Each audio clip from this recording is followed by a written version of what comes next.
आज हम बात करेंगे फैसिलिटेटेड डिफ्यूशन की, जो कि सिंपल डिफ्यूजन जो हमने लास्ट टर्म पे पढ़ा था। उसके बाद में एक होता है फैसिलिटेटेड डिफ्यूजन। मतलब फैसिलिटेट मतलब सहयोग के द्वारा होने वाला higher concentration to lower concentration जो डिफ्यूजन होता है वो किस प्रकार से होगा, उसको हम फैसिलिटेटेड डिफ्यूजन कहेंगे। ये जो प्रोसेस है यह एक बायोलॉजिकल ट्रांसपोर्टेशन का है, जिसमें स्पेसिफिक स्ट्रक्चरल जो घटक होते हैं बायोलॉजिकल मेम्ब्रेन्स के, वो इंटरेक्ट करते हैं सॉल्यूट से या अलग अलग प्रकार के जो सॉल्यूट्स हैं, क्लासेस हैं उनसे, जिससे कि जो रेट है डिफ्यूजन की वो बढ़े, वो क्रॉस कर सकें मेम्ब्रेन को, प्लाज्मा मेम्ब्रेन को, टू एंटर द सेल। तो this is known as facilitated diffusion.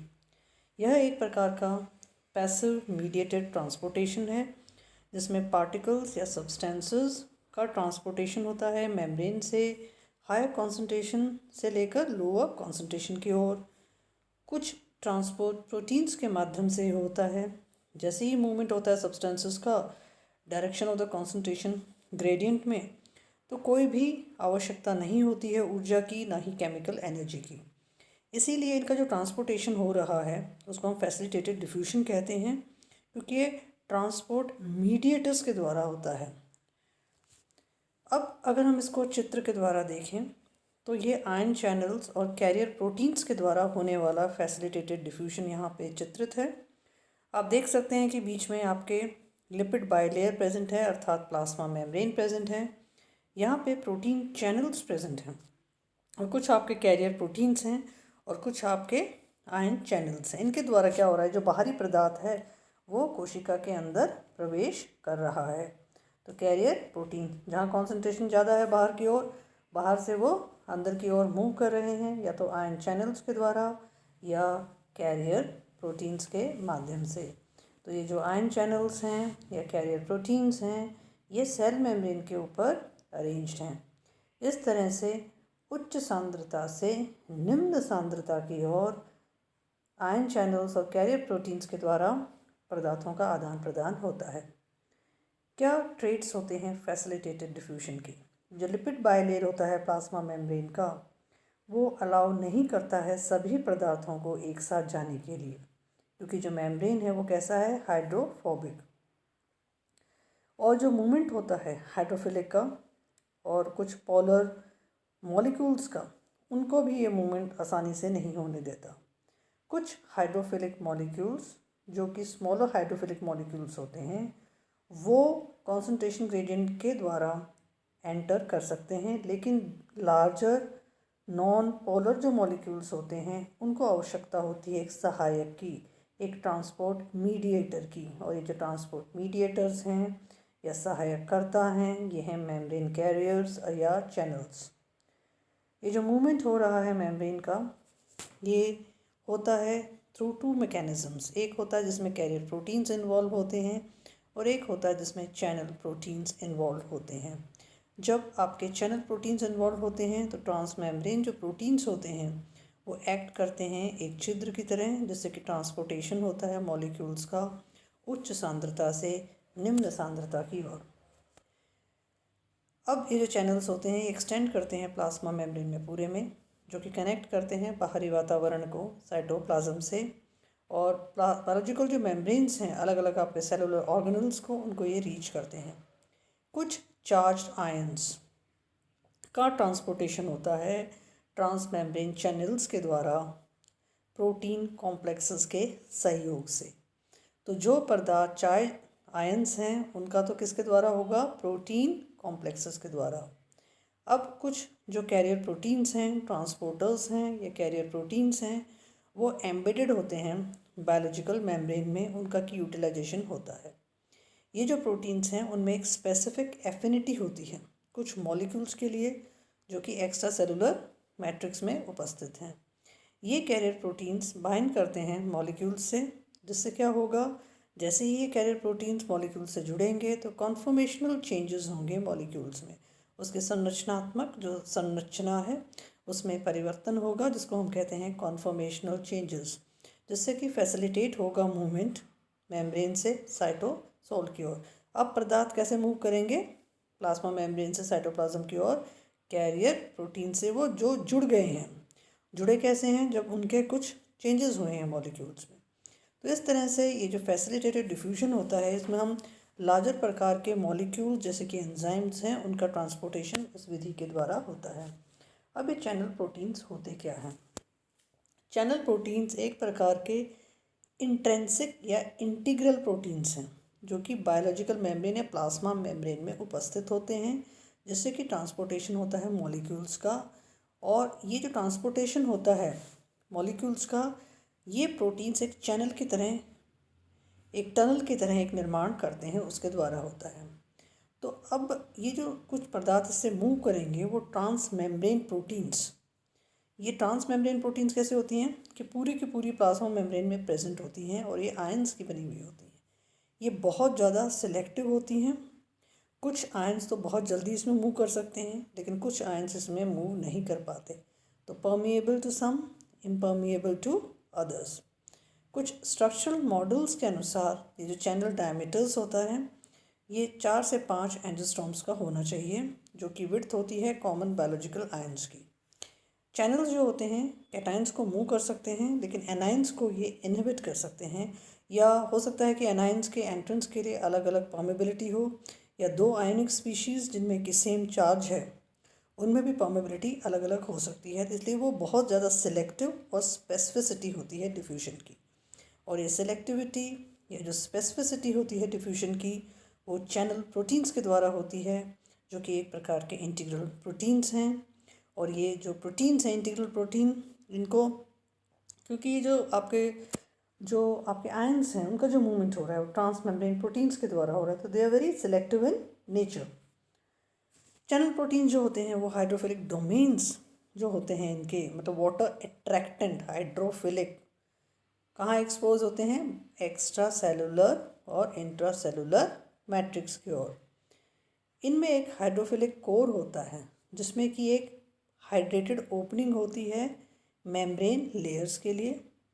Aquaporins जो होते हैं वो चैनल प्रोटीन्स होते हैं जो कि ट्रांसपोर्ट करते हैं पानी को प्लाज्मा मेम्ब्रेन के द्वारा बहुत हाई रेट से। सेलेक्टिविटी जो प्रॉपर्टीज़ होती हैं चैनल्स की, वो अराइज करती हैं जब इंटरेक्शन होता है आयंस का और जो पोर्स होते हैं आपके चैनल्स के, उनके द्वारा जो पैसेज होता है आयंस का इन चैनल से, वो अलाउ करता है मूवमेंट को, जिससे कि अवॉइड हो सके non polar central layer of plasma membrane. Channel protein जो होती हैं वो नॉर्मली गैटेटेड होती हैं। उनकी जो ओपनिंग और जो क्लोजिंग होती है वो कुछ सिग्नल्स के ऊपर डिपेंडेंट रहती है। ये जो सिग्नल्स हो सकते हैं ये इलेक्ट्रिकल सिग्नल हो सकते हैं या simple binding of a molecule हो सकते हैं। तो जो चैनल प्रोटीन्स हैं वो हाइड्रोफिलिक डोमेन्स हैं। उनमें एक एक्वापोरिन्स उसका एक उदाहरण है। इनमें एक इंटरेक्शन होता है आयंस का पोर्स के द्वारा, और जो मूवमेंट होता है इन चैनल्स के द्वारा होता है। ये ओपन होते हैं और क्लोज होते हैं, डिपेंड करता है सिग्नल्स के ऊपर, जो कि इलेक्ट्रिकल या बाइंडिंग के द्वारा निर्मित हो सकते हैं। कैरियर जो प्रोटीन्स होते हैं, एक ग्रुप होता है प्रोटीन्स का जो कि फैसिलिटेट कर रहा है डिफ्यूजन को। और ये जो कैरियर प्रोटीन्स होते हैं ये कैरी करते हैं मॉलिक्यूल्स को, इसलिए कैरियर प्रोटीन्स। ये जो प्रोटीन्स हैं बाइंड करेंगे कुछ स्पेसिफिक रीजन में मॉलिक्यूल्स में, जैसे कि कुछ कॉन्फॉर्मेशनल चेंजेस होते हैं, जैसे कि वो बाइंड करके मॉलिक्यूल को इंटीरियर ऑफ द सेल लेके जाते हैं। कैरियर जो प्रोटीन्स होते हैं बहुत बड़े होते हैं और इसलिए वो ट्रांसपोर्ट सोल्यूट करते हैं डिफ्यूजन से from one phase two another phase. तो वो कैसे करेंगे? जब वो किसी एकम्प्लिश करेंगे कॉन्फॉर्मेशनल चेंजेस। ये जो मैकेनिज़्म होता है जिसमें कॉन्फॉर्मेशनल जो चेंज होता है वो इसमें हाइड्रोजन बॉन्ड्स का इफेक्ट होते हैं, जिससे कि जो संरचना है मॉलिक्यूल की, जो मॉलिक्यूल उससे एडहर करेगा, जुड़ेगा, जिसको वो लेके जाएगा, उसमें वो चेंजेस हो जाते हैं। कैरियर प्रोटीन्स की जो बाइंडिंग साइट्स होती हैं वो बहुत ज़्यादा सिलेक्टिव होती हैं। जैसे कि जो अगर हम कार्बोहाइड्रेट्स की बात करें तो कार्बोहाइड्रेट्स में शुगर जो होती हैं वो डेक्सट्रोज और लेविस्ट्रोज शुगर्स होती हैं, डी और एल शुगर्स होती हैं। डेक्सट्रोज राइट हैंडेड और लेफ्ट हैंडेड शुगर्स होती हैं। ये जो कॉन्फ़िगरेशन होता है बाइंडिंग साइट्स का, चार्ज डिस्ट्रीब्यूशन का होता है, वो एक डिस्टिंक्टिव पोर्शन को होता है डिज़ायर सबस्ट्रेट के लिए। ये जो सेलेक्टिविटी है वो ऐड करती है selectivity of the plasma membrane में। किस रेट से एक पर्टिकुलर सबस्ट्रेट कैरी फॉरवर्ड होगा मेम्ब्रेन में, वो इन्फ्लुएंस्ड कैसे होगा दूसरे सॉल्यूट से जो सिस्टम में प्रेजेंट हैं, या एक ऐसा पॉइंट जहाँ पे कि सारे कैरियर प्रोटीन्स बाउंड करते हैं लिगैंड से, then they are becoming saturated. अब जैसे सैचुरेशन होगा तो ट्रांसपोर्ट रेट्स कैसा हो जाएगा, मैक्सिमम हो जाएगा। कैरियर जो प्रोटीन्स हैं वो बहुत ज़्यादा मूवमेंट ऑफ मॉलिक्यूल्स को भी अफेक्ट करते हैं। तो इस तरह से ये जो फैसिलिटेटेड डिफ्यूजन होता है थ्रू योर कैरियर प्रोटीन्स और through the channels which are form, ये कॉन्सेंट्रेशन ग्रेडियंट के ऊपर निर्भर करता है। जो डिफ्यूजन होता है हायर टू लोअर कॉन्सेंट्रेशन की तरफ होगा। ये जो ग्रेडियंट है जिससे ये बना है वो पोटेंशियल एनर्जी पे निर्भर करेगा। जितना ज़्यादा आपका कॉन्सेंट्रेशन डिफरेंस होगा उतना ही फास्ट आपका क्या होगा, फैसिलिटेटेड डिफ्यूजन होगा। तो एक जो कारक है वो है कॉन्सेंट्रेशन ग्रेडियंट। दूसरा जो कारक है वो है तापमान। जो एनर्जी बैरियर होता है वो एसोसिएटेड रहता है कॉन्फॉर्मेशनल चेंजेस के साथ में कैरियर के द्वारा, higher than the activation energy of the solvent viscosity. ये जो एनर्जी बैरियर है वो एक्टिवेशन एनर्जी ज़्यादा होनी चाहिए सॉल्वेंट से, जिससे कि डिफ्यूजन हो सके चैनल प्रोटीन्स के द्वारा। कैरियर जो ट्रांसपोर्ट है रेट है वो इंक्रीज़ होता है जैसे जैसे तापमान में वृद्धि होती है। वैसे ये जो इंक्रीज़ होता है टेम्परेचर का वो इंक्रीज़ करता है रेट ऑफ रिएक्शन जो कि कैरियर प्रोटीन्स और लिगैंड इन द मॉलिक्यूल्स हो रहे हैं। तो तापमान एक इम्पॉर्टेंट भूमिका के रूप में फैसिलिटेटेड डिफ्यूजन को रेट को नियंत्रित करता है। ऐसे ही होता है सैचुरेशन। ये जो नंबर होते हैं कैरियर प्रोटीन्स के मेम्ब्रेन में वो लिमिटेड होते हैं। जैसे ही सारे के सारे कैरियर प्रोटीन्स के साथ में आपके सॉलिड जुड़ गया तो वो दूसरे मॉलिक्यूल से जुड़ नहीं सकते। इस पॉइंट पे जो रेट ऑफ डिफ्यूजन है वो बढ़ नहीं सकता, चाहे आप कॉन्सेंट्रेशन ग्रेडियंट को बढ़ा ही क्यों ना दें। इस चीज़ को जब पूरे कैरियर प्रोटीन्स सभी मॉलिक्यूल्स से जुड़ गए हैं उसको हम क्या कहेंगे, सैचुरेशन। और ये जो सैचुरेशन जो हो जाता है उसके बाद में रेट ऑफ डिफ्यूजन किसी भी तरीके से और ज़्यादा वृद्धि नहीं कर सकता, ना ही वो घट सकता है। सिलेक्टिविटी एक होता है रेसिप्रोकल रिलेशनशिप, मतलब इनडायरेक्ट रिलेशनशिप ट्रांसपोर्ट रेट में और सिलेक्टिविटी में जो ट्रांसपोर्ट प्रोसेस का हो रहा है। क्योंकि जो सिलेक्टिविटी होती है वो एकम्प्लिश्ड होती है बाइंडिंग साइट्स के द्वारा। ये जो सिलेक्टिविटी और इंटेंस जो इंटरेक्शंस होते हैं इससे क्या होता है, जो मोड ऑफ ट्रांसपोर्टेशन जो हो रहा है, जो आपके जो डिफ्यूजन हो रहा है फैसिलिटेटेड, वो उसको रिटार्ड करने का काम करते हैं। तो इस तरह से आपके इन्वर्स रिलेशनशिप पाई जाती है ट्रांसपोर्ट रेट में और selectivity of the transport process में। अब अगर हम बात करें कि ये जो आपके कारक हैं, जितने भी आपके सैचुरेशन हो गया आपके, या सिलेक्टिविटी हो गई आपके, या कॉन्सेंट्रेशन ग्रेडियंट हो गया, या टेम्परेचर हो गया, these are important factors which are influencing your facilitated diffusion. कुछ उदाहरण हैं जैसे कि ग्लूकोज और एमिनो एसिड का जो ट्रांसपोर्टेशन हमारी कोशिकाओं में रोजाना होता है, जैसे कि ब्लड स्ट्रीम में होता है। जो हमारी, अगर हम डाइजेस्टिव सिस्टम की बात करें तो जो हमारा स्मॉल इंटेस्टाइन है इसमें जो मॉलिक्यूल्स हैं उनको एक्टिव ट्रांसपोर्टेशन से लिया जाता है और ब्लड स्ट्रीम में छोड़ा जाता है। ग्लूकोज और एमिनो एसिड्स बड़े मॉलिक्यूल्स हैं, उनको रिक्वायरमेंट होती है कैरियर प्रोटीन्स की। इन कैरियर प्रोटीन्स का नाम होता है ग्लूकोज ट्रांसपोर्टर्स या amino acid परमिएजेस।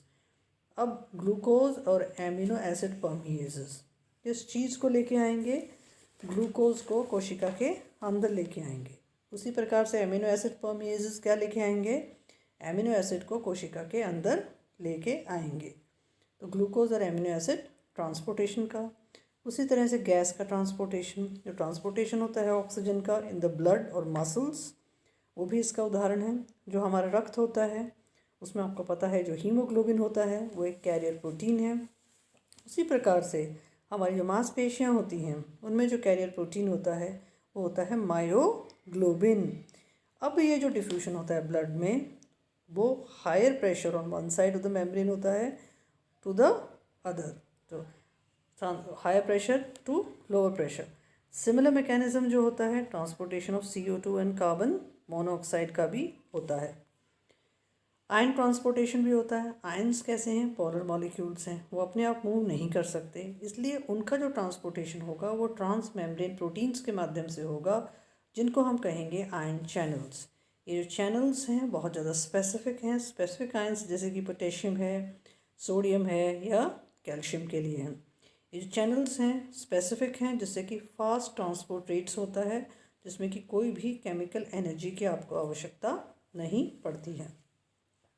Application areas facilitated diffusion के कहाँ हम इसको उपयोग में लेते हैं कि हमारा एक इसका जो काम होता है वो होता है कि मेंटेन करना। मेंटेन किस चीज़ को करना? इक्विलिब्रियम को, एक्सटीरियर और इंटीरियर एनवायरनमेंट्स में। ये जो फैसिलिटेटेड डिफ्यूजन है वो इंश्योर करता है सिलेक्टिविटी को, जो कि अलग अलग बायोलॉजिकल मेम्ब्रेन्स के द्वारा होती है, जैसे कि सेलुलर मैकेनिज्म जो हैं, जैसे कि हमारा ट्रांसपोर्टेशन ऑफ ऑक्सीजन है या न्यूट्रिएंट्स का है या आयंस का है, जो कि एसेंशियल हैं नॉर्मल होम्योस्टैटिक कंडीशन को मेंटेन करने के लिए सेल में। और जितना भी ज़्यादा आपका जो बैलेंसिंग का काम जो हमारी कोशिकाओं में नियंत्रित हो रहा है, फिजियोलॉजिकल लेवल पर हो रहा है, वो होता है फैसिलिटेटेड डिफ्यूजन के द्वारा, जो कि कैरियर प्रोटीन्स या चैनल प्रोटीन्स के माध्यम से सांद्रता के ऊपर निर्भर करता है। और किस तरह से हमने देखा कि लिविंग ऑर्गेनिजम्स में फैसिलिटेटेड डिफ्यूजन एक इम्पॉर्टेंट मोड ऑफ ट्रांसपोर्टेशन है। I hope you are able to understand it in a very simplified way. Thank you for watching the video.